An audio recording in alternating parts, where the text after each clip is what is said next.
Buenas, veo que vais entrando. Gracias por querer pasar esta mañana de sábado hablando un poco de cómic, que siempre mola, ¿no? Es mi tema favorito del mundo, así que me alegra ver que voy a estar acompañado hoy.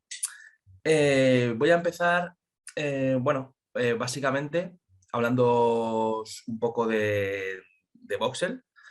Muy buenas. Hablándoos un poco de la escuela que nos está cobijando hoy, ¿vale?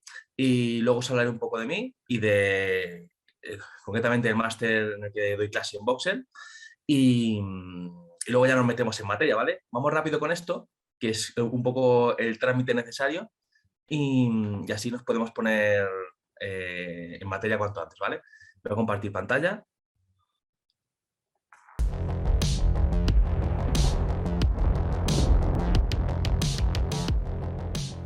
Somos una escuela de artes digitales con sede en Madrid, el único centro oficial PlayStation Talents en España, y estamos asociados a la Universidad Complutense.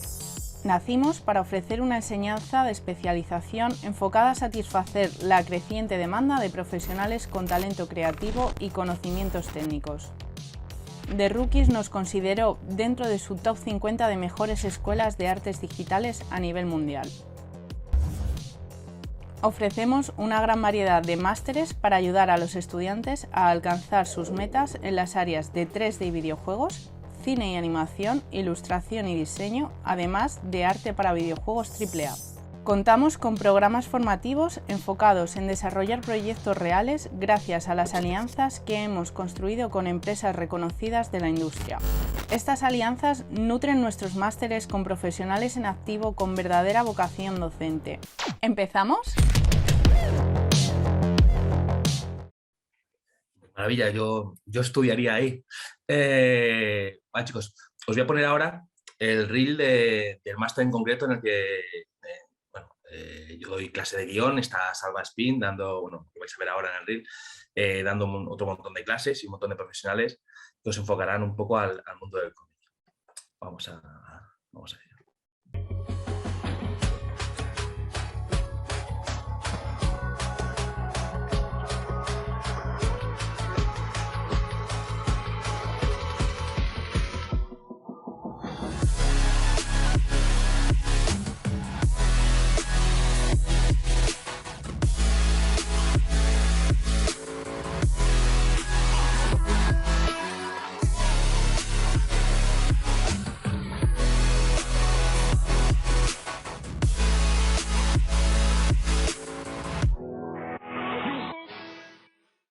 Maravilloso.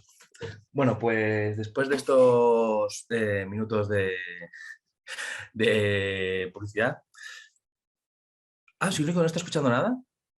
Vaya, Yo creo que sería muy bajito el audio del vídeo. Muy vaya. bajito.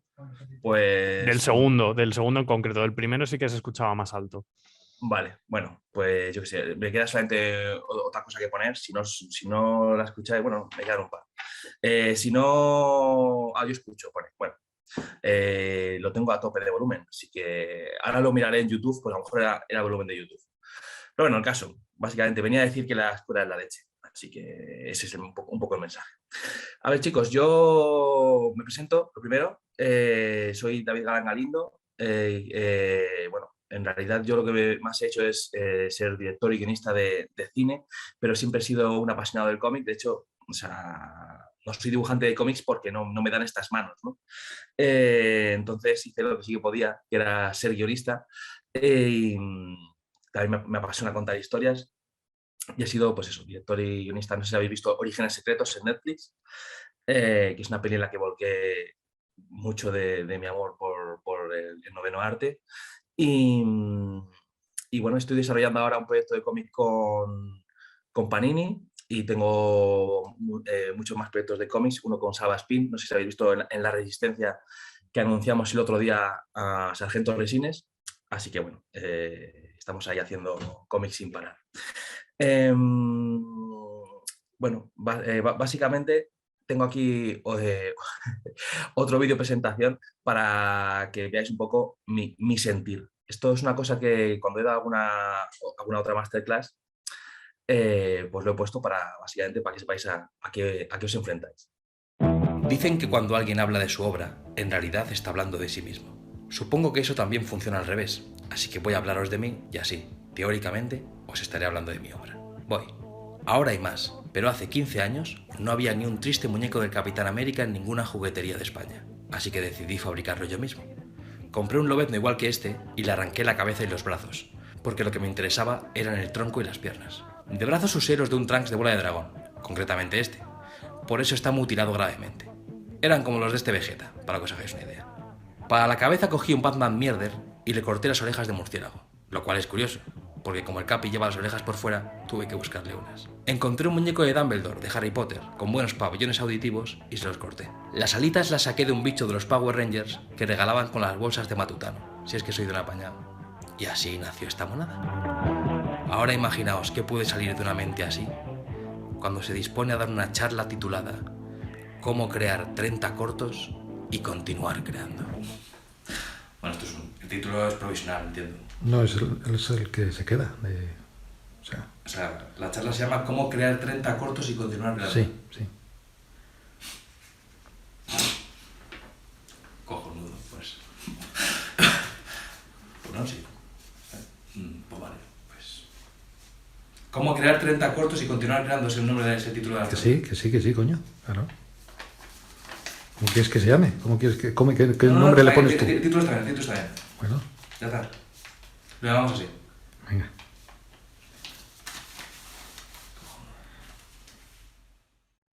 Que vale, vamos a empezar la clase, ¿vale? Porque al final es muy poco tiempo y y al final nos lo comemos. Voy a compartir pantalla para empezar con el PowerPoint y vamos hablando, ¿vale? Cualquier cosa me decís. Bueno, ya hemos visto esto. ¿Qué vamos a aprender en esta masterclass? Pues básicamente en esta masterclass vamos a ver vamos a ver conceptos muy somenos, ¿vale? No nos daba tiempo, es una clase simplemente de toma de contacto en la que vamos a ver los conceptos más básicos del cómic y bueno, que os familiaricéis un poco con las herramientas que luego veremos más en clase en profundidad y que le perdáis un poco el miedo, porque yo creo que si estáis aquí es porque os gusta escribir, os gusta contar historias también y a veces es como, vale, sí, pero ¿cómo se escribe un cómic, no? O sea, básicamente yo ya tengo ideas para contar historias, pero quiero saber cómo meterme concretamente al formato cómic, ¿no? Porque parece como que guión de cine o por supuesto, la prosa, escribir relatos, pues ese primer miedo lo tenemos superado, ¿no? Así que lo primero de todo, vamos a ver qué es un cómic. Pues según Scott McCloud, en varios de sus tesis, yo tengo aquí la primera edición que se hizo en España, que es que se llamaba Cómo se hace un cómic, el arte invisible. Él lo llama, la definición que da de cómic es ilustraciones yuxtapuestas y otras imágenes en secuencia deliberada con el propósito de transmitir información y una respuesta estética del lector. Vale, esto así dicho suena muy, muy potente, pero básicamente esto al final lo que está diciendo es que el cómic es un arte secuencial. Al final, un cómic es simplemente dos imágenes que se relacionan porque están puestas una al lado de la otra. Es así de sencillo. De hecho, pues hemos descubierto el cómic, supuestamente es como el cine, ¿no? Tiene como 100 y pico años. Empezó supuestamente con Yellow Kid, pero no es verdad, ¿no? O sea, una de las primeras cosas que hace Scott McCloud en su libro es pues, demostrar que desde los egipcios, no los jeroglíficos, porque los jeroglíficos eran un tipo de lenguaje, no eran cómics, pero la gente de Egipto tenía cómics, ¿vale? Aparte de eso.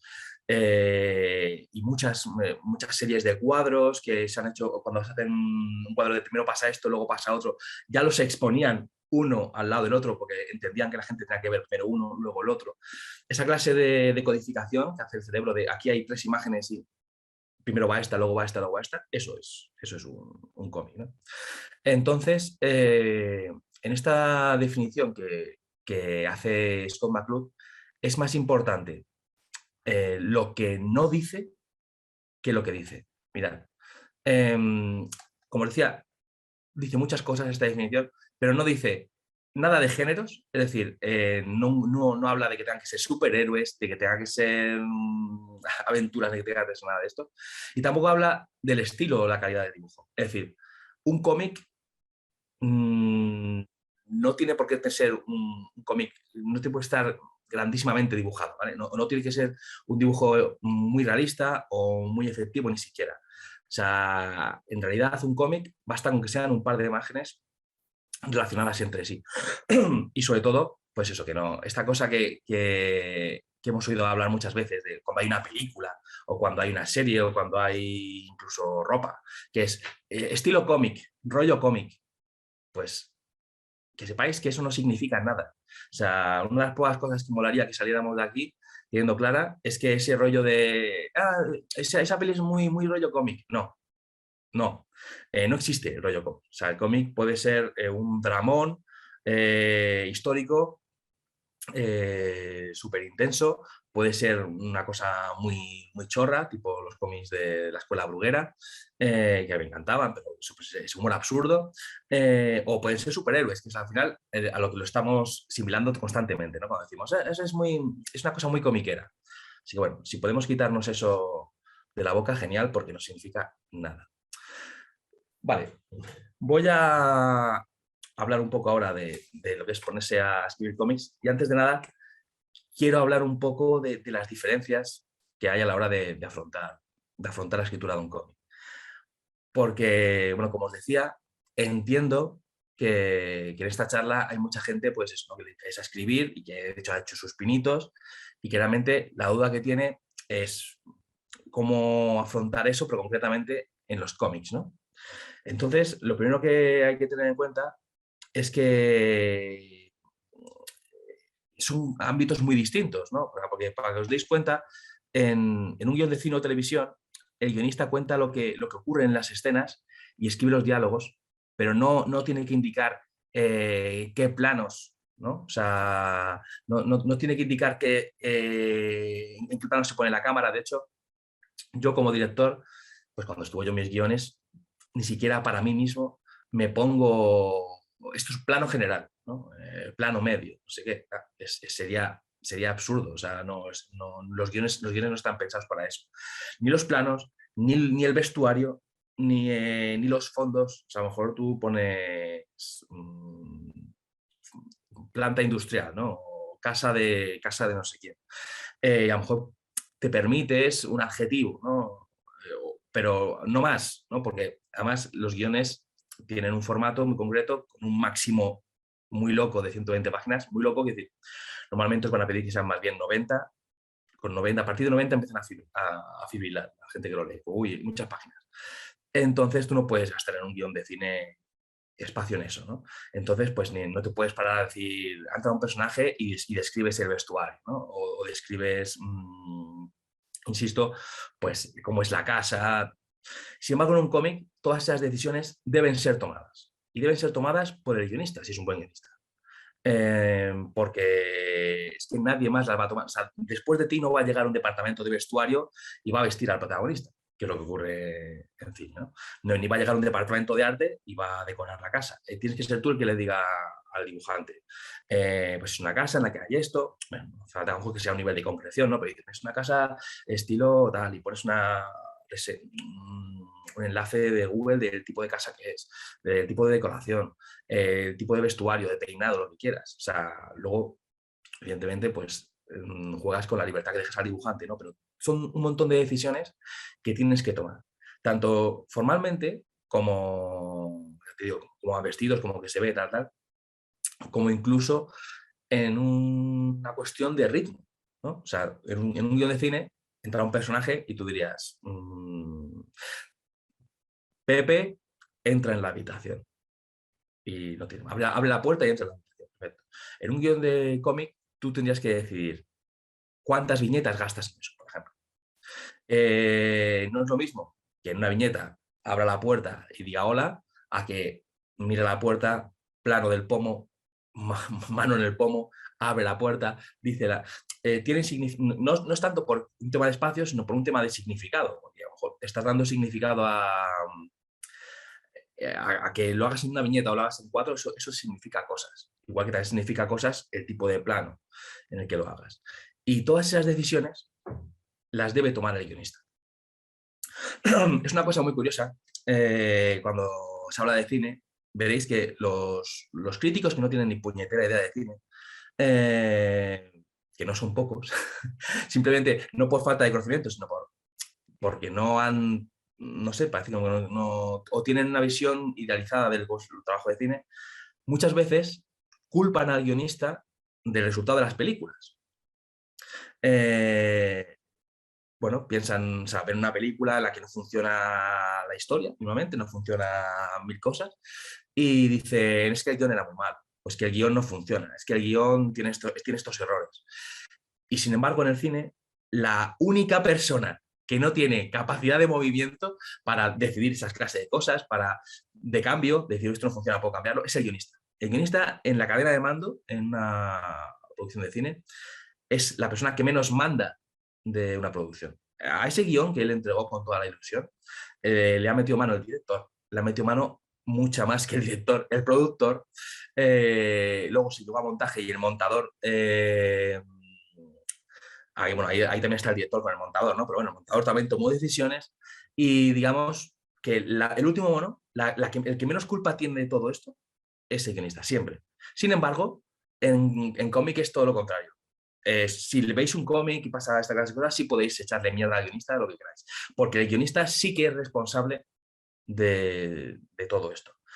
Eso es, por un lado, mucha más responsabilidad y por otro lado es un gran gusto, porque yo como he trabajado como guionista muchísimos años en televisión, he sido coordinador de guión en Buenafuente, trabajé en Lo que hiciste los 6 años que duró el programa, he trabajado como guionista de cine y os puedo decir que el estar en un medio en el que realmente lo que tú decidas va a ser trasladado tal cual, es un gran gusto. Entonces, no lo veáis como una carga de trabajo adicional, sino como una enorme ventaja. O sea, ser guionista de cómic te permite realmente, junto con la novela también, evidentemente, es raro, bueno, puedes estar con un editor un poco más capullo, pero es raro.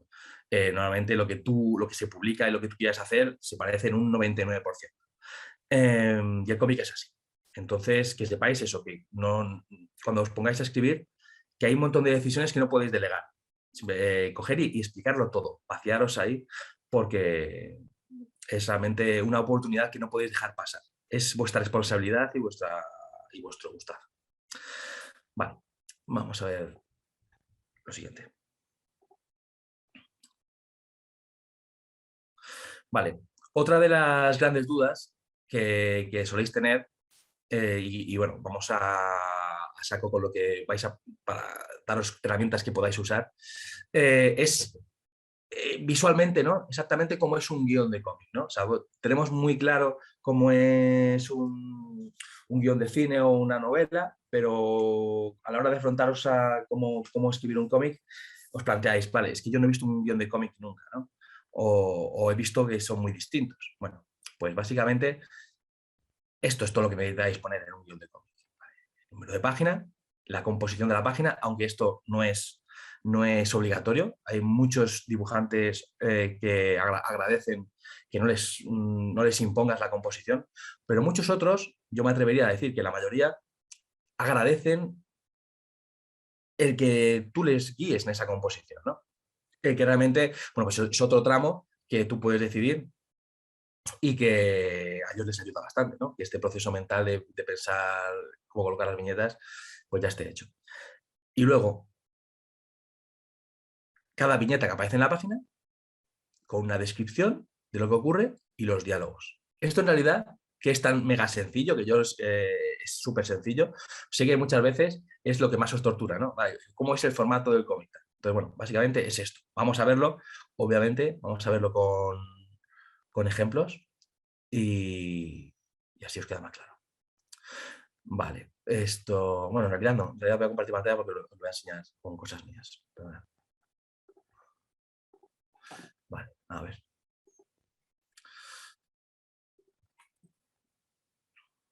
Encantar. Tengo por aquí, esto es un guión de un cómic que estoy preparando para Panini. Ahí está, vale. Vale, tenemos aquí el número de página. Bueno, veis que aquí luego son un montón de páginas, página 2, página tal, todo es igual. Los guiones son muy... O sea, para un guión, este es un cómic, o sea, este capítulo es un capítulo de 22 páginas, 24, y son 59 páginas de Word. O sea, veis que son, al final, muy descriptivos. Vamos a ver esto. Vale. Como os decía, el número de página, página 1, composición de la página. En este caso yo he dicho 6 viñetas verticales del mismo tamaño y una séptima horizontal del tamaño de 3 de las horizontales. 3 más 3 más 1. Yo he cogido aquí de referencia una rejilla fija de 3 más 3 más 3, ¿vale? Bueno, vosotros podéis coger una composición libre y sobre todo recordad que esto no es obligatorio. O sea, en realidad esto es una cosa que tenéis que hablar con vuestro dibujante, que a lo mejor esto pues, no le hace falta o incluso le molesta. Pero bueno, yo en principio lo recomiendo fervientemente. Luego viñeta, ¿vale? Las distintas viñetas de la página. La descripción, ¿vale? En este caso, pues Galilea pasa con prisa por una calle de Madrid, es invierno, habla con el móvil. ¿Ves? Vale. Tengo un diálogo con el dibujante. Bueno, propongo algún tipo de plano, ¿de acuerdo? ¿Vale? Página 1, y después, bueno, bocadillo. Esto en realidad lo he puesto así para que vosotros lo veáis más claro. En realidad, ahora mismo, yo tal como haría esta página ahora mismo, sería así. O sea, directamente iría así a pelo. ¿Vale? No hace falta indicar qué es cada cosa. Se entiende. Primero la descripción y luego los textos. Yo pongo primero caja de texto, a quién le pertenece, pero bueno, esto es por un tema mío, a lo mejor no, vosotros no queréis ponerlo, pero vamos. Caja de texto y esto es si no pongo caja de texto es bocadillo, ¿vale? Es un diálogo normal. Si queréis, podemos ver, está en concreto, cómo se transforma luego en una página.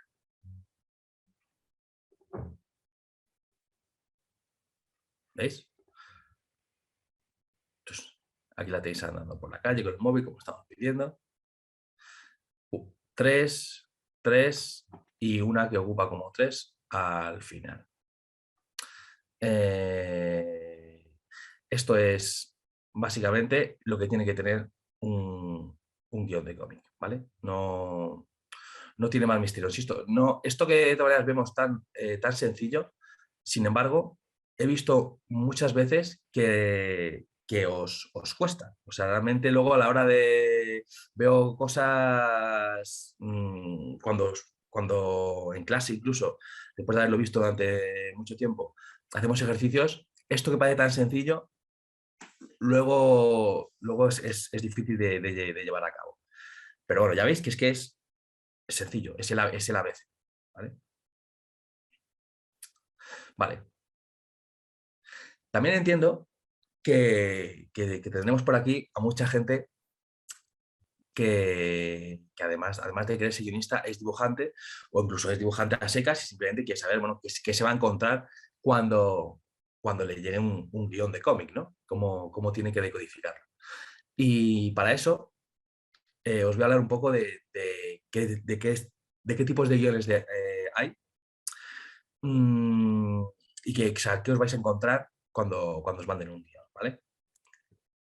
Veréis que después volveré un poco atrás y seguramente luego os contaré los elementos del cómic, como la viñeta, la página y tal, pero como no sé hasta cuándo me va a dar tiempo esta clase, ¿vale? Porque al final es muy poco tiempo, he preferido empezar por las cosas que me parecen más interesantes y luego ir a lo básico, ¿vale? Así que, bueno, disculpadme si voy para adelante y para atrás. Vale, esta curva Stanley y Alan Moore es un concepto que he ideado yo y os voy a enseñar un gráfico. Este respecto. Vale. No soy matemático, yo soy de letras, así que seguramente esta curva esté mal hecha, pero entendéis el concepto. Mirad, hay dos variables que he establecido, que una es la libertad creativa y otra es la complejidad de los guiones. Y se llama la curva Moorley por Stan Lee y Alan Moore. Stan Lee creo que no necesita presentación, el creador del universo Marvel, junto con Jack Kirby, Steve Ditko y muchos otros dibujantes que curaron con él. Él era el gran ideólogo. Y Alan Moore, que seguramente sea el mejor guionista de cómics que ha habido en la historia, y encima tenemos la suerte de que siga entre nosotros. Vale. La diferencia básica que hay entre uno y otro es que Stan Lee ofrecía libertad creativa prácticamente infinita a sus dibujantes, con una complejidad de los guiones nula. De hecho, se cuenta que muchas veces Stan Lee pasaba una nota muy pequeñita de guión. A este respecto, os voy a poner un extracto de una película en la que colaboré. Aquí vamos a hacer un poco de... Vale. Para que, bueno, creo que os lo explica bastante. ¿Cómo se hace eso? Gracias al método Marvel. Colecita. El método Marvel es la forma de trabajar de Stanley con sus dibujantes en la Edad de Plata, por Dios. Mira, déjate de tanto dato absurdo porque me vas a caer la cabeza y acelera. Mira, te lo explico. Stanley le daba a sus dibujantes simplemente un par de indicaciones muy someras, ¿vale? Apenas un par de palabras sobre lo que quería que le dibujaran. Por ejemplo, en el próximo número quiero que Spider-Man se pegue contra un tipo que lleva en la espalda unos brazos de pulpo. Entonces llegaba Steve Ditko, le dibujaba 22 páginas sabiendo sobre eso. Al final llegaba el Tito Stan y rellenaba las viñetas con lo que se le ocurría. Pues tenía mucha jeta, ¿no? ¡Ojo! La teoría de la evolución no niega la existencia de un ser superior. De hecho, hace falta Dios para crear el alma. Bueno, pues el método Marvel no quiere decir que Stan Lee no creara esos personajes. De hecho, fue Stan Lee el que los dotó de alma, de vida. Con esa verborrea shakespeariana y esos chistes malos y esos monólogos internos hoyotantes. ¿Y cómo conseguías escribir todas esas páginas al tuntún sin que se notase? Porque conocía el único y verdadero objetivo de los cómics de superhéroes. Conseguir que el lector quiera comprarse el siguiente. Y todo eso es muy, muy bonito, vamos. Bueno, espero que os haya servido para que os quede claro el concepto. Y esto es básicamente lo que hacía Stanley, ¿vale? Trabajaba muchas veces con lo que ellos llaman plots y que viene siendo pues una descripción de la historia muy somera, ¿no? O sea, el ejemplo paradigmático es la trilogía de Galactus, en la que supuestamente, por supuesto, Stan Lee le dijo a Jack Kirby: los Cuatro Fantásticos se enfrentan a Dios. Y en principio, la leyenda cuenta que eso fue lo que no hubo más intercambio de información entre ellos. Y Jack Kirby sacó de eso 3 cómics, una trilogía completa, en la que creó a Galactus, creó a Estela Plateada, Silver Surfer, y toda una mitología, ¿no? Para que luego es verdad que Stan Lee tenía la otra faceta de dialoguista, la que llegaba después y dialogaba todo, ¿sabes? Entonces, en ese sentido, era un trabajo en equipo y era un trabajo que funcionaba, indudablemente. Pero, claro, libertad creativa para el dibujante, infinita, ¿no? Entonces, entre eso y lo que os voy a enseñar ahora que hace Alan Moore, hay bastante. Mirad, ¿habéis visto que Stan Lee daba básicamente pasaba un POSIT y listo, ¿no? Bueno, pues ahora vamos a ver qué es lo que hace Alan Moore. Vale, tengo por aquí. Vale. Esta es la primera página de Watchmen, ¿vale? Dibujada por Dave Gibbons. Entiendo que Watchmen lo conocéis, más os vale. Y bueno, podéis ver esta la primera página, ¿de acuerdo? Primera página. Aquí tenemos la chapa, que es la caída al comediante tras fostearse contra el suelo. Ahí nos alejamos un poco. Pasa un señor con un cartel. Nos alejamos más. Pum, pum. Y finalmente lo vemos desde arriba. ¿Vale? De acuerdo. O sea, esto es una primera página de un cómic. Vale, de acuerdo. Vamos a ver cómo era el guión de esa página. Perdón. Esto es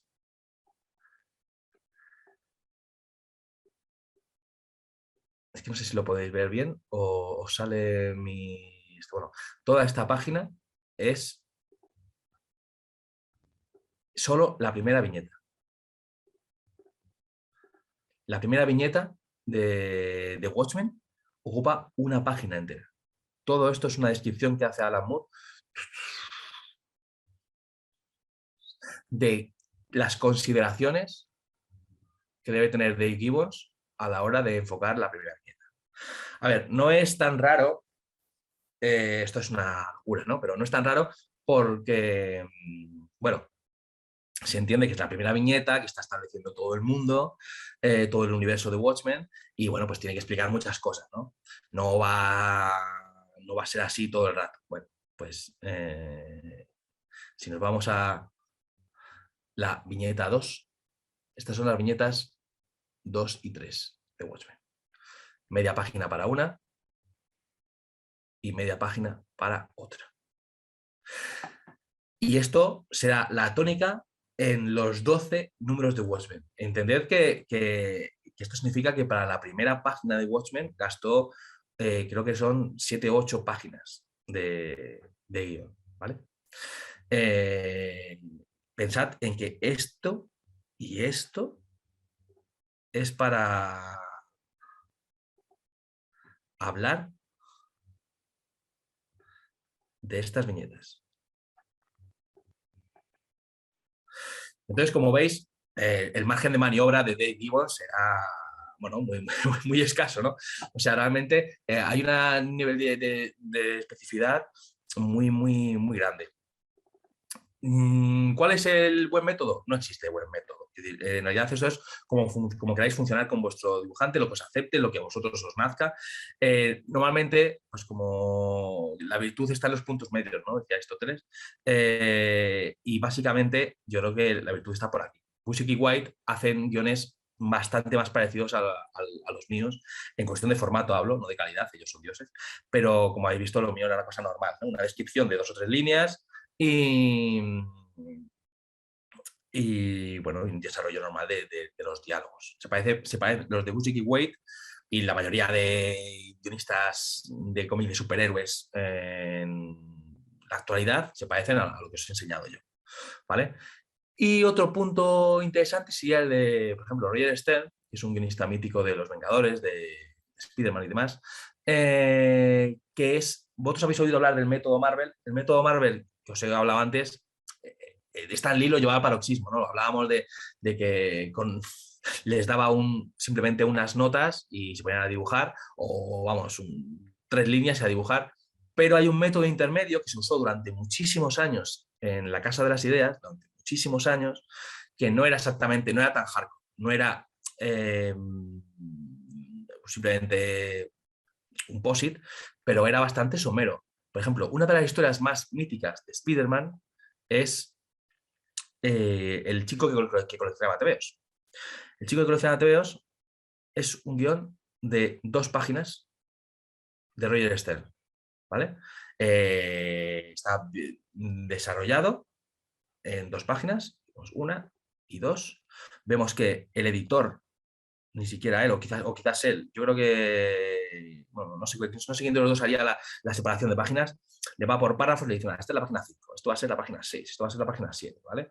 Pero el caso es que, bueno, habéis visto que Moore ya estaba a 12 páginas en una viñeta, en 12 páginas de Word, digamos, de guión, para 12 páginas de guión para una página, y aquí se usan 2 páginas para 11 páginas de cómic. O sea, por ejemplo, de este párrafo o estos párrafos, las 5, las 6, tal, veis que salen pues páginas completas como estas, ¿no? Este es el cómic del que estamos hablando.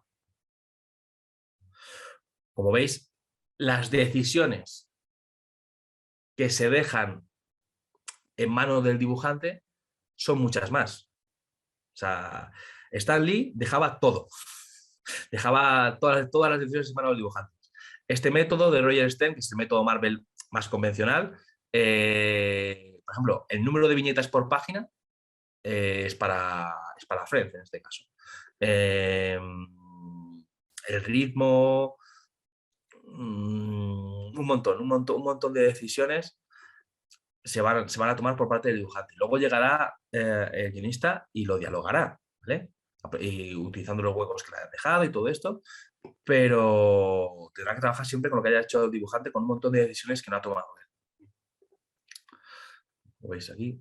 Esta historia, si no la habéis leído, El chico que coleccionaba Spider-Man, pues os la recomiendo porque es una gran historia, una de las mejores historias de Spider-Man, y su guión ocupa 2 páginas. O sea, bueno, muchas veces más es menos, ¿no?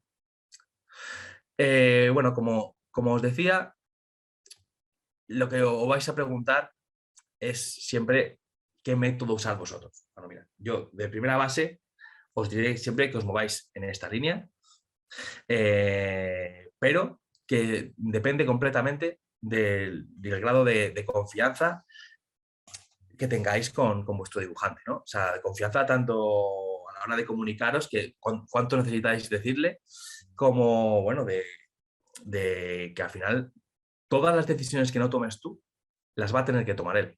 Eso, por un lado, como os decía antes, es una pena, porque estáis rechazando una libertad maravillosa. Y por otro lado, es una carga de trabajo extra para el dibujante, ¿vale? Así que pensad en ello. Vale. Otra cosa, hablando de las diferencias entre el cómic y otros medios, es que tenéis que enfocarlo de maneras distintas, simplemente ya de manera conceptual. O sea, tenéis que tener en cuenta que en las obras de teatro, en las películas y en las series de televisión, el peso de la narración reside en lo que hacen y dicen los personajes. Sin embargo, en una novela, a veces lo que más nos interesa es lo que piensan. O sea, podría decirse que en una novela somos telépatas. Entonces, uno se plantea cuando está haciendo un cómic. Lo importante es lo que hacen, lo importante es lo que piensan. Bueno, pues aquí viene lo bueno y la grandeza del cómic. Y es que el cómic es un medio híbrido, ¿no? Es un medio que está dentro y fuera de los personajes a la vez. O sea, la historia se cuenta con imágenes, vamos viendo lo que los personajes van haciendo, pero también podemos leer sus mentes mediante recursos pseudonovelísticos, digamos. O sea, una de las cosas más bonitas que tiene el cómic son todos estos bocadillos de pensamiento, estas cajas de texto que llamo yo, que nos permite saber qué están pensando, ¿no? Eso es, muchas veces durante los 90 hubo un momento en el que se empezaron a denostar estas cajas de pensamiento como algo del pasado, ¿no? Pero autores como Frank Miller las trajeron de vuelta y demostraron que son un recurso más del cómic súper valioso y que es absurdo no utilizar. Así que bueno, yo os invito siempre ya que estamos haciendo un cómic, que se note. Aprovechemos todas las cosas que tiene el cómic buenas, pues aprovechémoslas, ¿no? Y eso nos permite muchas veces pues, estar dentro y fuera de los personajes. Tienen lo mejor de los dos mundos. Por eso los cómics son lo mejor, son lo puto mejor. Como titular de esta clase, los cómics son lo mejor. Vale. Vamos a seguir. Vale. Como os decía, hemos pasado por las cosas guays y vamos a ir un poco ahora a lo básico, ¿vale?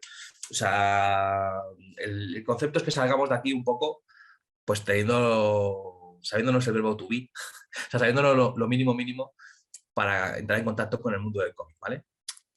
Aquí hay algunas cosas obvias. Pues, bueno, ¿quién hace los cómics? Bueno, obviamente el dibujante, que se encargaría de lo que antes se llamaba los lápices. En realidad todo esto ahora se hace de manera digital, pero bueno, entendiendo cuando digo lápices, ¿vale? Es el primer acercamiento al dibujo, el primer bosquejo. Igualmente cualquier programa digital igualmente imita a los lápices, ¿no? Después llegaría el entintador, que es el que pasa a tinta a los lápices. Se puede usar pues, pinceles, plumas, rotuladores, en fin, hasta bolígrafos. Esto, si habéis visto las pelis de Kevin Smith, no sé si es, creo que es Persiguiendo a Amy, hay uno que es el entintador y están todo el rato vacilándole porque le dicen que tú calcas, eres un calca, eres el que llega después y calca, ¿no?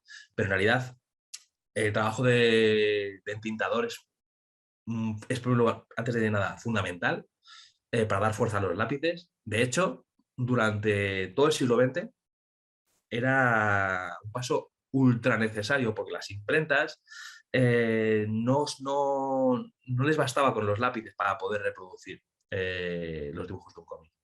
Necesitaban que el trazo más grueso del entintador, ¿no? Entonces, sin ellos, sin los entintadores no hubiéramos podido tener cómic. De hecho, ahora ya no hace falta ese nivel de... No haría falta entintadores, digamos, o sea, por per se, pero sin embargo ya lo tenemos tan metido en nuestra cabeza como cómic entintado que seríamos, o sea, cuando alguna vez se ha hecho algún experimento de hacerlo así, creo que incluso en Extreme X-Men de Salvador Larroca él lo hacía así, y te das cuenta de que falta algo, de que no tiene esa textura a la que estás acostumbrado.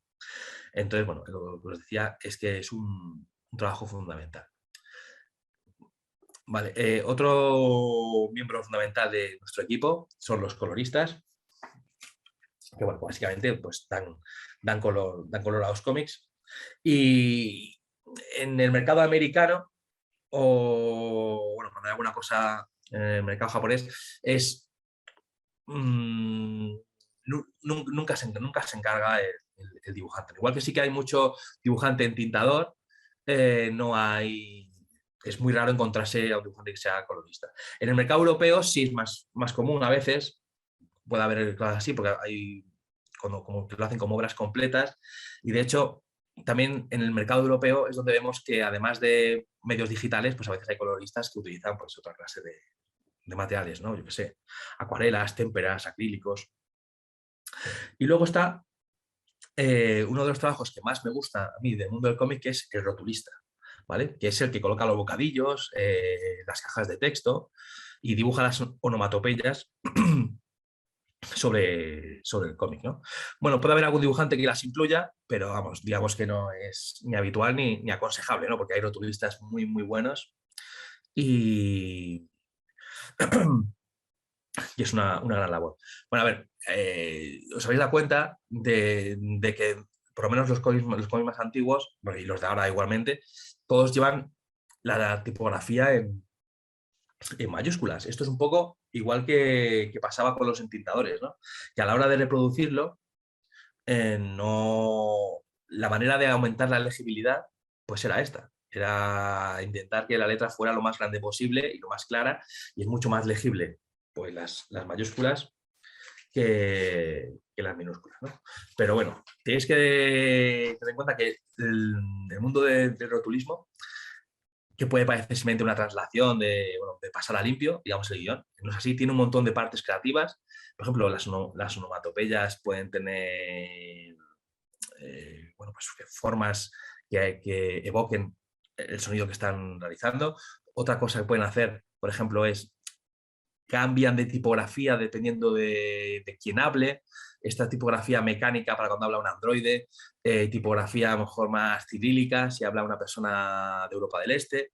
En los cómics Asterix se hace mucho, por ejemplo, ¿no? Cuando se encuentran con alguien de otra región, le cambia la tipografía para que te des cuenta de que haya algo raro, ¿no? Es la manera de decir, esa persona tiene acento, es con la tipografía, ¿no? Esa clase de juego visual es muy divertido porque piensas, ¿cómo puedo transmitir que esta persona tiene un acento distinto pero que están hablando los dos el mismo idioma? Y de pronto, al cambiar de tipografía, en tu mente te das cuenta de que hay algo raro, ¿no? Es muy divertido esta clase de juegos que permite el cómic, ¿no? Lo permite el cómic y prácticamente es el único medio que permite hacer esto. Vale. Vamos a hablar ahora de las herramientas de guionista de cómic. Como os digo, estamos viendo los conceptos más básicos para que os familiaricéis con ellos, los tengáis de mano y podáis lanzaros a contar vuestra historia sin ningún tipo de miedo, ¿vale? Vale, ¿qué es una viñeta? La viñeta es un momento congelado, ¿vale? Una acción. La viñeta es la unidad mínima de significado de un cómic. Ya hemos visto antes que un cómic es básicamente arte secuencial, son imágenes puestas al lado de otras, ¿no? En secuencia. Bueno, pues estas imágenes, cada una de estas imágenes está en una viñeta. Os recalco aquí que es un momento de la historia congelado, una acción, porque una de las cosas, de los primeros errores que vais a cometer inevitablemente como guionistas de cómic, ¿no? Cuando pongáis a escribir algún cómic, es querer que haya más de una acción. O sea, es que te lo pide el cuerpo, ¿no? Tú al final dices, escribes en una viñeta, entra por la puerta y saluda, ¿no? Entonces, claro, el dibujante tiene que tomar un montón de decisiones. ¿En qué momento está diciendo? O sea, o abre la puerta, o saluda, o cuando no sea, yo qué sé, entra y da la mano a Andrea y a Laura. No, yo no puedo dibujar que dé la mano a Andrea y a Laura. Bueno, sí, puedo dibujarlo si lo hace con las dos manos, ¿no? Así, una tal. O sea, tiene que bien, tienes que tomar la decisión. Esto es un ejercicio que se hace a base de experiencia, de pensarlo como si fuera una fotonovela. Es un momento de verdad, ese momento congelado es literalmente eso, es una foto. Entonces tienes que pensar, por ejemplo, si tuviera que hacer esto, de dar la mano a dos personas, pondría de algún modo que está dando la mano a una y ya se la ha dado a la otra. Y simplemente en el lenguaje corporal de la que ya se lo ha dado, el dibujante puede hacer esto, ¿vale? No hay problema. Pero tú tienes que tener en cuenta de que no puede hacer dos acciones a la vez. E insisto, esto que es una obviedad, una de las primeras cosas que cuando corrijo los trabajos es ver que una y otra vez se están poniendo en las descripciones de las viñetas acciones que requieren varios momentos. No pasa nada, es algo normal y de hecho seguro que si reviso mis propios guiones en alguna me ha pasado, ¿no? El dibujante en ese momento tendrá el marrón de decidir, bueno, pues voy a decidir que sea en este momento, ¿no? Y no en este otro, y que se sobreentienda por el texto, por lo que sea, pero entender que entra por la puerta y recorre la sala, eso la manera de dibujarlo es él en medio de la sala y que la gente y que el lector, porque el cómic es lo que tiene, ¿no? El lector de cómics es un experto en rellenar huecos.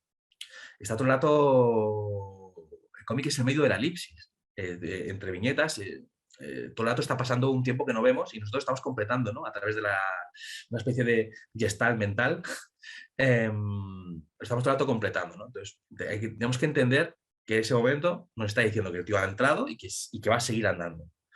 Entonces, bueno, al final iréis desarrollando ese músculo que os va a decir en qué momento tenéis que congelar para que se entienda toda la acción que queréis mostrar. Vale, uno de los elementos, bueno, tengo puesto aquí la excepción, esta la mencionó Denis O'Neill, él habla de la multiimagen. No sé si sois lectores de superhéroes, pero bueno, esto es una cosa que yo, por ejemplo, he visto mucho en los cómics de Spider-Man, que es cuando dibujan pues un montón de Spider-Man, ¿no? Spider-Man saliendo por la ventana, da una voltereta, cae sobre el asta de una bandera, rebota, golpea a un esbirro del Doctor Octopus, cae, lanza una telaraña, patada a otro, ¿vale? Y todo esto lo hacen en una única viñeta en la que tú entiendes que todo esto ha pasado tan rápido que a la hora de congelar la imagen has visto varios, ¿no? Hay varios Spider-Man dibujados.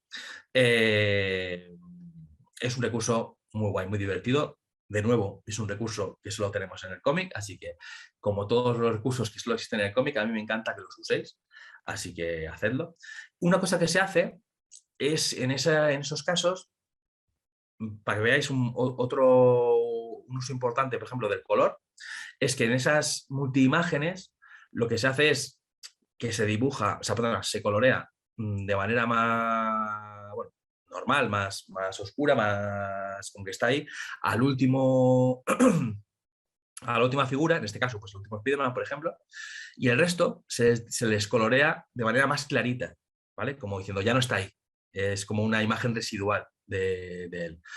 Y esto, pues rápidamente lo decodificamos como, vale, pues la acción ha llegado aquí y el último Spider-Man, el Spider-Man donde está ahora es en este último, ¿vale?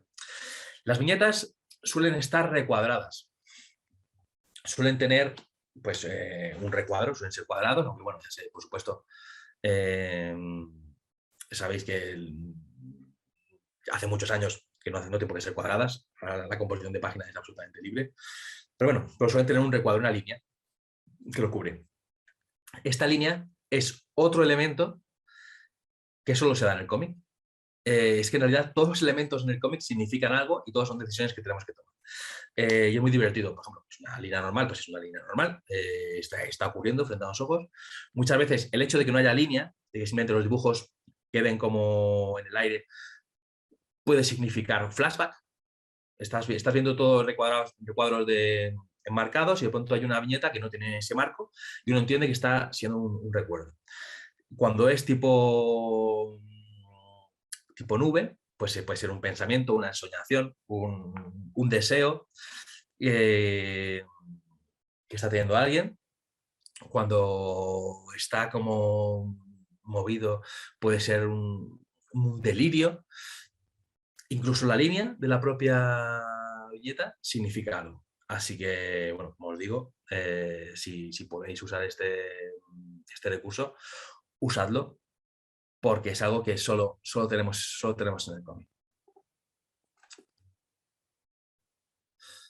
Vale, los encuadres. No me voy a poner ahora a contaros los tipos de encuadre, porque entiendo que los conocéis, aquí simplemente los menciono. En clases sí que los veríamos y veríamos las cosas más en profundidad, pero simplemente quiero daros unos apuntes no tanto de qué es cada plano, insisto, porque entiendo que no es el momento, y además que son cosas que a poco que os haya interesado este medio, pues lo conocéis y lo tenéis en internet además. Pero bueno, sí que daros algunos apuntes que os van a servir concretamente para los cómics, ¿vale? Para a la hora de que afrontéis la escritura de un cómic o os liéis, está guay que hagáis vuestros experimentos. Pues a ver, el plano general, ¿vale? Que sepáis que suele utilizarse para abrir las historias. Esto es de nuevo un poco una obviedad, pero bueno, muchas veces son cosas que aunque las tenemos muy de mano porque las hemos consumido, no nos damos cuenta, ¿vale? Porque además no es solo como en una película que el hecho de presentas el escenario y luego ya te centras en los personajes, ¿no? Que es una cosa que se hace en las películas habitualmente. No es solo una decisión narrativa en este caso. En el cómic tiene una función muy concreta y está muy guay. Si tú empiezas los cómics con un plano general en el que presentas un escenario y el dibujante se curra ese escenario, realmente es bueno, pues pronto vemos el tatami del torneo de artes marciales, ¿no? En Goku, o vemos pues un Krypton en un cómic Superman, de pronto empezamos con una triple viñeta en la que mostramos esto. El dibujante luego puede tomarse la libertad de en el resto de viñetas, bueno, ahorrarse los fondos o quizás no trabajarlos tanto o simplemente mostrar una parte. No tiene por qué a la hora de mostrar un fondo que se entienda que es no sé qué. No, porque con que se vea un poquito de ese fondo, el lector que ya ha visto el plano general sabe a qué está haciendo referencia. Es como que primero das las claves y luego ya puedes olvidarte de eso, ¿no?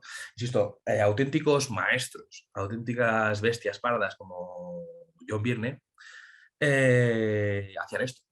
He leído hace poco su Alpha Flight y efectivamente pues empieza con el escenario, ¿no? Súper guay currado tal, y de pronto ves que el resto de páginas, en que hay una pelea y no sé qué tal, no dibuja un fondo. Y estamos hablando de uno de los mejores autores de superhéroes que ha habido en la historia. Pero es que era un código. El tío en esta, mira, aquí te voy a dibujar el fondo, me lo voy a currar bien, y luego aquí entiende, oye, están ahí. Casi como un juego de rol, ¿no? En el que ella te ha establecido el escenario y luego se pone a jugar con los personajes, que es lo que le importa a él, los personajes. Entonces, que sepáis que el plano general tiene una utilidad muy concreta y muy guay en el mundo del cómic. Vale. El plano entero, bueno, pues permite enseñar claramente las acciones que llevan a cabo los personajes, esto ya lo conocéis.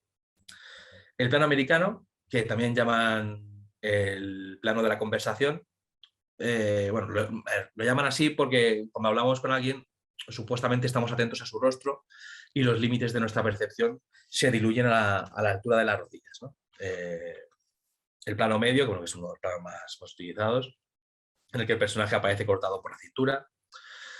Luego, el primer plano, pues básicamente en el cómic lo usamos para cuando queremos remarcar lo que sienten los personajes, ¿vale? O sea, pensad que los cómics son un medio muy dinámico.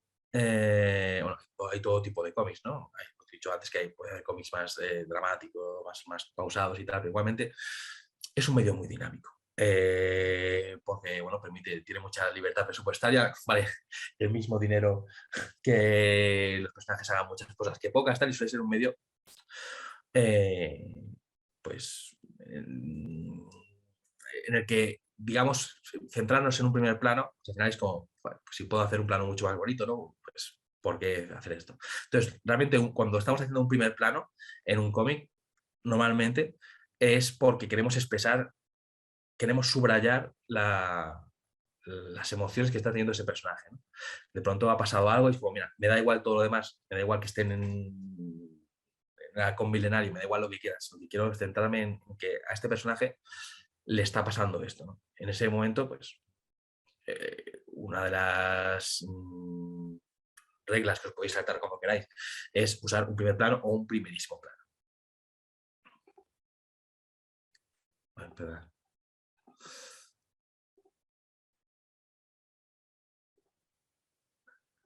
¿Vale? Y luego, por supuesto, bueno, pues el plano de detalle, que es un detalle de una figura humana o un objeto que evidentemente lo hacemos para remarcar algo que podría pasar desapercibido en un plano más abierto, ¿no? Bueno, pasa un poco como en las pelis, ¿no? Cuando de pronto vemos plano de detalle de un cuchillo, que bueno, alguien va a coger ese cuchillo, ¿no? Es raro que te lo muestren para... Y en un cómic, pues un poco por lo que os hablaba antes, que igualmente es un medio que permite hacer todos los planos que queramos, pues muchas veces el hecho de que te centres y digas, no, quiero que te fijes en esto en concreto, pues bueno, estás significando algo muy, muy concreto, ¿no? Vale, el ángulo de visión. Os hablo lo que os contaba un poco antes. No voy a ponerme a contaros exactamente en qué consiste cada uno, en lugar lo tenéis aquí, sino un poco cómo se aplica en los cómics. A ver, el ángulo de visión, perdón, el ángulo de visión medio frontal es el que se suele usar en las tiras cómicas, en lo que se llamaba aquí la Escuela Bruguera, los cómics de Mortadelo y Filemón, que habréis consumido, o Tercer Ruido Percebe, Tipizape, yo qué sé. Pero bueno, también otras, cualquiera, Calvin y Hobbes, ¿vale? Realmente da esa sensación de teatrillo, ¿no? De que todo el rato lo estamos viendo de manera frontal. Un poco como un teatro de marionetas, ¿no? En un teatro de marionetas nunca ves las marionetas desde arriba ni desde abajo, siempre las estás viendo desde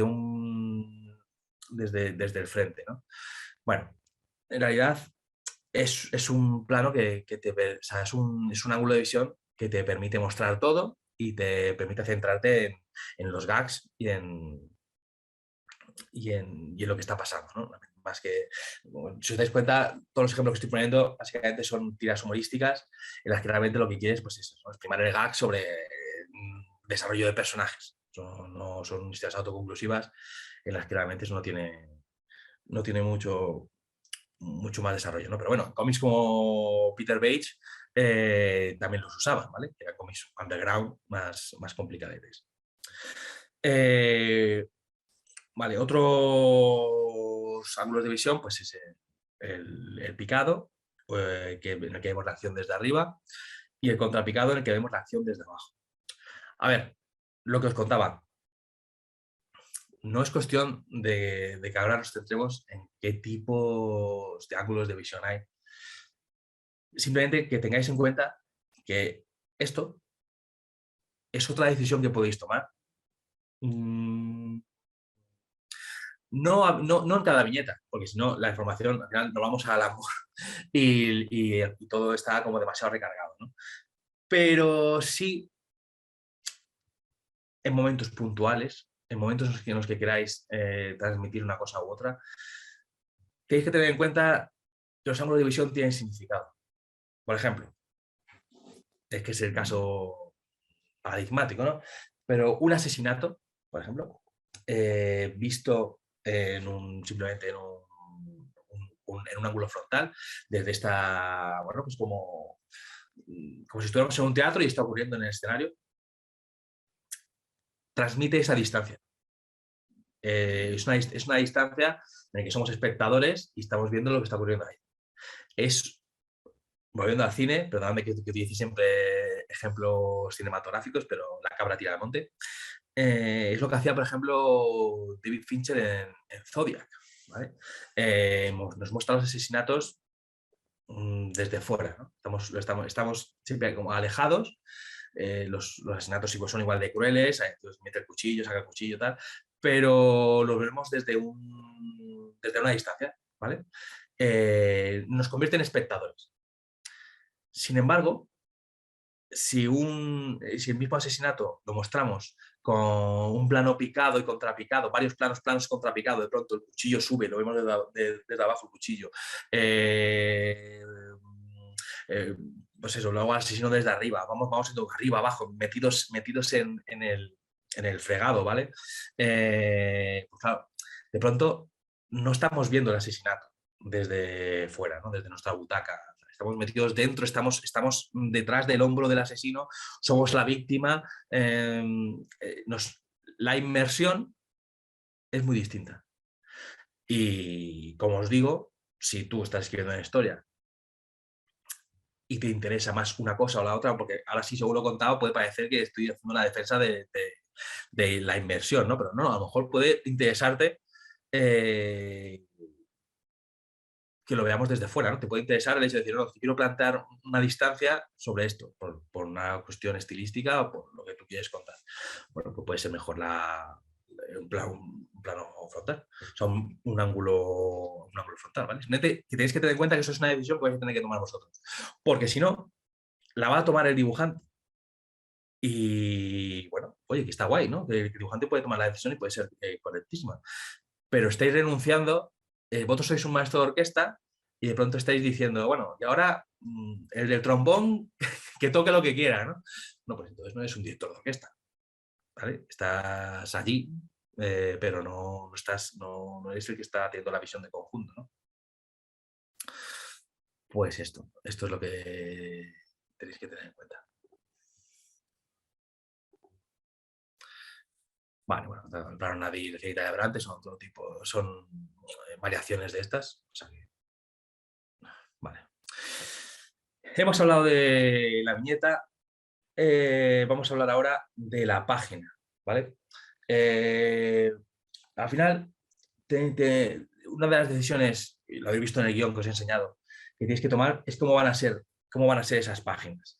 Me refiero a la composición, que habéis visto que es para mí el segundo epígrafe que pongo en el guión, ¿no? A ver, algunos autores prefieren que cada página de sus cómics tengan el mismo número de viñetas y todas con la misma forma. Es lo que se llama rejilla fija. Por ejemplo, Alan Moore en Watchmen hace esto. Alan Moore en Watchmen, todas las páginas tienen 9 viñetas y rompe esa tendencia en muy raras ocasiones.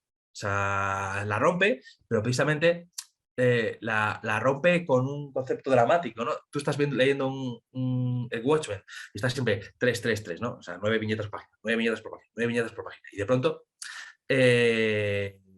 hay una en la que hay 3 viñetas, luego un viñetón que ocupa lo que ocuparían 6 y dices, hostia, ¿sabes? Es como que de pronto te golpea. Es como que esa monotonía supuesta de ritmo, al romperla, causa muchísimo más efecto que si hubieras ido siempre de por libre y ya pues, el lector está acostumbrado, ¿no? De hecho, los defensores de la rejilla fija lo que dicen es que esa monotonía favorece la inmersión. Digamos que el lector se acostumbra, tiene ya pillado el ritmo, ¿no? De esto va así y se relaja. No es que en cada página tiene que enfrentarse a ver cómo me leo esto. A ver, esto es un poco exagerado, ¿vale? Joder, pues sí. Si cuando llegas a una página tienes que pensar, a ver cómo me leo esto, es que está mal compuesto, ¿no? No hay más, pero sí es verdad que requiere un esfuerzo extra, ¿no? Que la relajación que es simplemente, pues son siempre 9. Entonces, siempre se ha defendido esto, ¿no? Que la rejilla fija hace que el lector se meta más en la historia. Sin embargo, la composición libre ofrece muchas más ventajas a la hora de expresar cosas, ¿no? O sea, las composiciones que hacía, por ejemplo, Neil Adams en los cómics en los años 70, eran bestiales, ¿no? La bestia caía por un edificio y hacía 3 viñetas así en diagonal en el que iba cayendo. Había un puñetazo y pronto la viñeta tenía forma como del puño. Es un medio expresivo al que renunciar también tiene sus consecuencias, ¿no? Como veis aquí, nunca hay nada bueno ni nada malo, pero siempre hay decisiones, ¿vale? Que tenéis que tomar. Yo os invito a que las toméis y no hagáis un, bueno, a ver qué me encuentro, a ver qué ha hecho el dibujante. Vale, bueno, os pongo aquí que la prioridad debe ser siempre la legibilidad de la historia, ¿no? Esto es un poco una obviedad, pero es verdad, ¿vale? Porque es verdad que muchas veces en los años 90 pasaba que por querer imitar a Neil Adams era un genio, y él podía hacer estas composiciones de página muy locas, pues gente con bastante menos talento que él, como Rob Liefeld, perdonadme si hay algún fan por aquí, pues intentaba hacer composiciones de páginas súper locas, en plan de voy a inventar la rueda, y lo que conseguían eran páginas en las que no se entendía una mierda. No sabías cómo leer esas páginas, porque no estaban bien compuestas. Así que intentar evitar las diagramaciones de página difíciles de entender, ¿vale? Y una cosa que sí que os digo, y que es muy importante, es que intentéis, si no vais a usar una rejilla fija, o si vais a usar una rejilla fija que vais a romper con una viñeta más grande, intentéis, obviamente, insisto que esto es otra obviedad, pero que no está mal recalcarla, que uséis la viñeta más grande para mostrar la acción más destacada de la página. O sea, lo que realmente os parezca más importante de la página, pues darle el mayor espacio. Que insisto, que es una obviedad, pero muchas veces olvidamos esto. Vale. Escenas, secuencias y cliffhangers. Maravilloso. Vamos a hablar un poco de esto. Básicamente, esto es teoría pura y dura, pero que necesitamos meternos en el ajo. Una escena es un conjunto de viñetas que narra un momento del guión en el que transcurre en una misma localización, ¿vale? Sin saltos en el tiempo. Pues eso, pues si estamos si hay un personaje que está en su casa desayunando y le vemos durante 3 viñetas ahí sentado en su silla con el bol de los cereales, pues bueno, pues eso es una escena. Y una secuencia es un conjunto de escenas que forman un bloque temático. Bueno, siguiendo el mismo ejemplo, tenemos las 3 viñetas del personaje con el bol de cereales, luego va al baño y se ducha, luego no sé qué, y luego ya sale de casa y va al trabajo, pues la parte de la casa, las distintas escenas de esa casa, pues serán una secuencia, ¿no? O sea, al final es el bloque temático bueno, antes de salir de casa. Perdóname el ejemplo que es muy, muy chorra, pero para que lo entendáis. Cada página, pues claro, puede incluir un número de escenas o secuencias indeterminado, o solo parte de una. Bueno, puede incluir 2 escenas y una secuencia, o en fin, eso no es importante. Una cosa que sí que es importante es lo de los cliffhangers, que es, por un lado, muy complicado. Es una de las cosas que más me ha traído a mí por la calle de la amargura y muchas veces no lo consigo. No pasa nada, porque no es necesario, ¿no? De hecho, hay muchos autores que han renunciado a los cliffhangers y no pasa nada, no pasa absolutamente nada.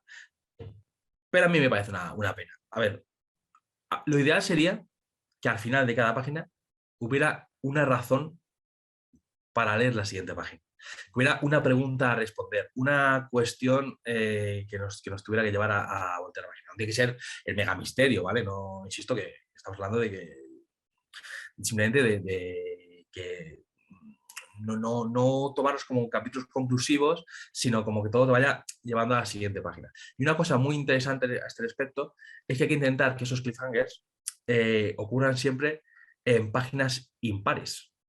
Porque si las hacemos en las páginas pares, podemos pensar en los cómics que empiezan por la página 1 y luego ya todos son pliegos, aunque sean tomos, aunque estés leyendo tomos, que son siempre par e impar, ¿vale? La 1 va suelta, luego 2, 3, 4, 5, 6, 7, ¿vale? Entonces, si tú haces un personaje, es el ejemplo paradigmático, del personaje abre la puerta y ¡tú! Y la siguiente viñeta, en la primera página, la primera viñeta de la siguiente página, descubrimos a quién ha visto. Si lo haces en una par para una impar, en un vistazo ya lo ha visto, ¿no? O sea, lo ideal sería tener claro eso para que no lo descubra hasta que pase la página. Esto es algo que nuestros maestros lo hacían y lo estudiaban y lo tenían muy claro. Y esto es una cosa que, por ejemplo, se ha perdido muchísimo y yo reclamo, pero a la vez sé que entraña una dificultad bárbara. Bueno, simplemente es un recurso más. Cuando podáis usarlo, si tenéis, evidentemente, mira, es que no, me ha caído en una página par y tal, no vais locos, no tiene más. Pero si de pronto es, bueno, tengo un poquito de margen, quizás si hago esto tal, justo acaba aquí, pues va a ser muy gustoso. Y además es algo que completamente inconsciente. ¿Sabes? El lector no se va a dar cuenta de qué guay, que ha caído esto aquí, me ha hecho pasar la página. Son cosas que no, como lector no las decodificas. No, pero como tú como guionista, ese trabajo que no te va a valorar nadie, ese trabajo ingrato, está guay que lo hagas, ¿vale? Porque le estás usando el medio correctamente. Básicamente es eso, estás siendo consciente de todas las características del medio. Una de las características del medio es que eso va a ser imprimido, se va a poner en páginas pares y impares y esto va a ocurrir y va a ser leído por un ser humano que va a pasar la página, ¿vale? Por supuesto, si hablamos de webcomics, de cómics para internet, pues todo esto que he dicho no tiene ningún sentido, ¿vale? Así que si de pronto vivimos en un mundo en el que simplemente vamos pasándolas, las páginas así, pues esto de par o impar dejará de tener sentido. De momento, el mundo del cómic en un 95% sigue siendo físico y ojalá no cambie. Así que, bueno, tened esto en cuenta.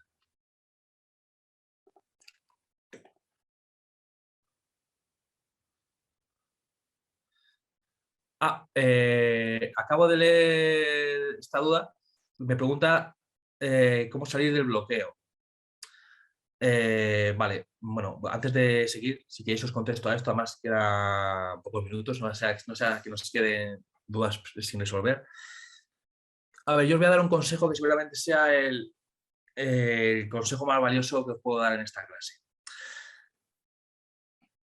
Escribid.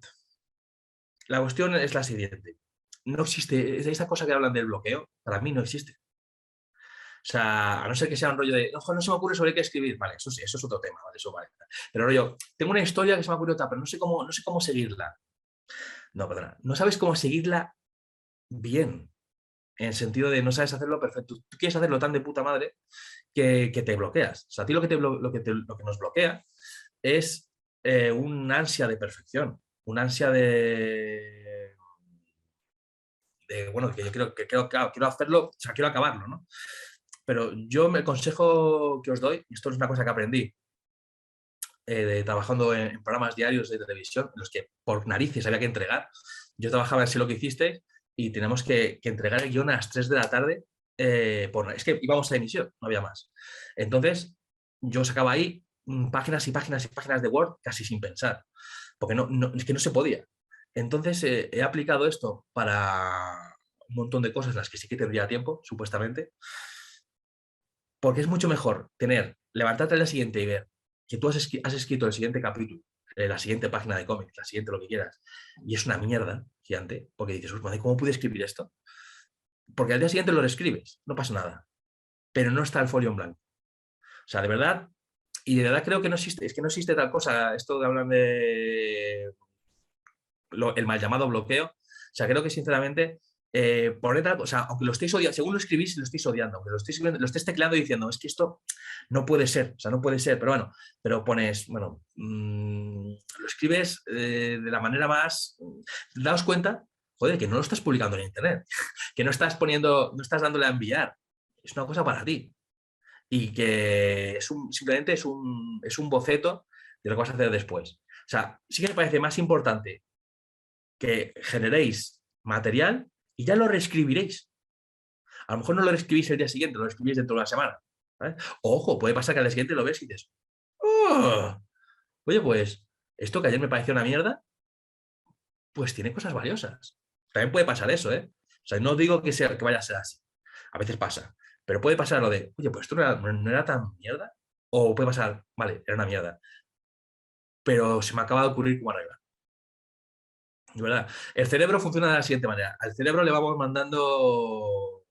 Bueno, ¿qué coño sé yo sobre el cerebro si yo soy de letras? Pero os digo lo que a mí me pasa, ¿no? La sensación que yo tengo. Cuando yo hago eso, me voy a la cama, me voy a dormir y al día siguiente el cerebro, como en segundo plano, ha estado trabajando en el problema. Y sin embargo, si no lo has escrito, si no lo has vomitado sobre el teclado, el cerebro no trabaja sobre eso. Bueno, es como que no le has planteado el problema. No le has plantado ahí lo que tiene que solucionar. No sé si os he ayudado, pero os prometo que es mi método. O sea, y sobre todo es bastante... da bastantes ánimos, ¿vale? El hecho de estar generando material. Del hecho, al día siguiente llevo 5 páginas. 3 las vas a tener que reescribir porque son una mierda, pero llevas 5 páginas, que es mucho mejor que levantarte y llevo 2.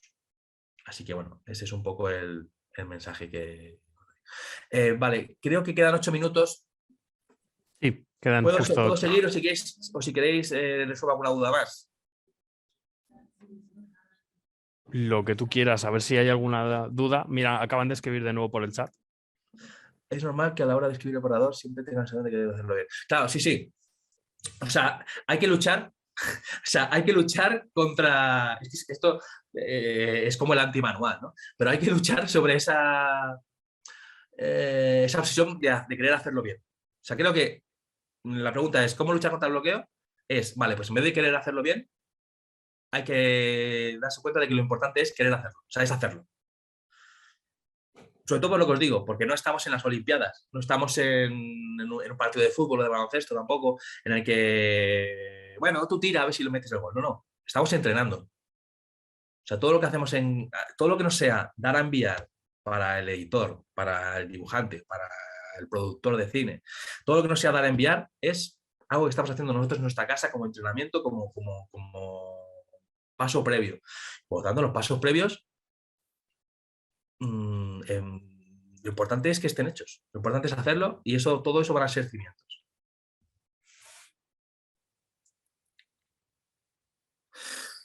Vale, el tema de hacer fichas, tal. A mí no me parece mal, yo las he hecho habitualmente,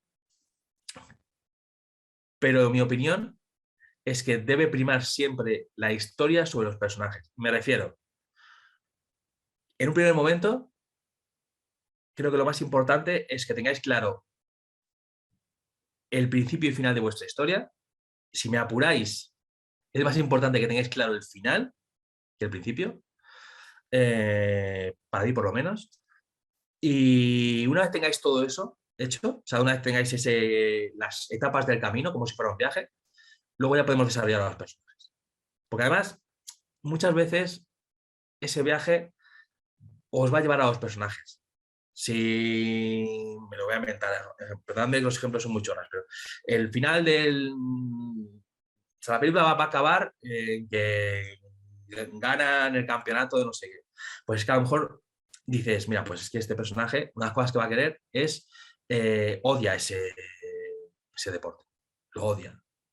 porque dices, como va a acabar haciendo esto, pues lo odia y al final, y así el arco de personajes que es cuando conoce a no sé quién, entonces se da cuenta de no sé cuánto, entonces, o sea, muchas veces el final te va a decir cómo tiene que ser ese personaje. Ojo, o puede ser lo contrario, puede ser, desde niño siempre quiso hacer esto y tal, pero no podía porque tenía esta enfermedad. Me da igual. Pero muchas veces ya te digo, el camino te va a llevar a tal. Pues vale, entonces necesito que haya un amigo que sea de esta manera, que el enemigo sea de esta otra manera. O sea, creo que al final esto es como una partida de rol. La vida es como una partida de rol, todo es como una partida de rol. Y entonces, ¿qué jugadores, no? ¿Cómo te compones todos los jugadores? Van a depender, o sería ideal, sobre, bueno, la visión que te va a poner el máster, ¿no? Eso sería un poco la cosa. Así que, bueno, defiendo el mundo de las fichas, pero en el momento adecuado.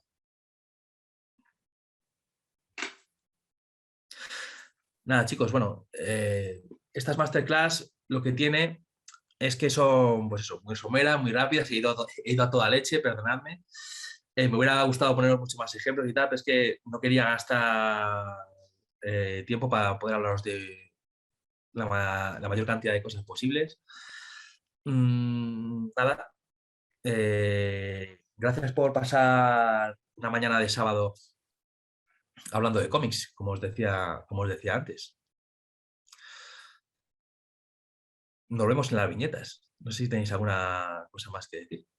Pues muchas gracias, David. Si quieres lo vamos dejando por aquí, Vale, porque vamos, yo creo que no hay ninguna duda más, porque vale, guay. Sí, me voy a probar un montonazo de cosas pero es que al final va muy rápida la cosa. ya al Genial. final 1 hora y media, pues al final da Bueno, para, no, para poquito, pero como primera toma de contacto está muy guay. pues sí, pues muchísimas gracias, David, por todo. A vosotros. Un placer. Chao. Hasta luego.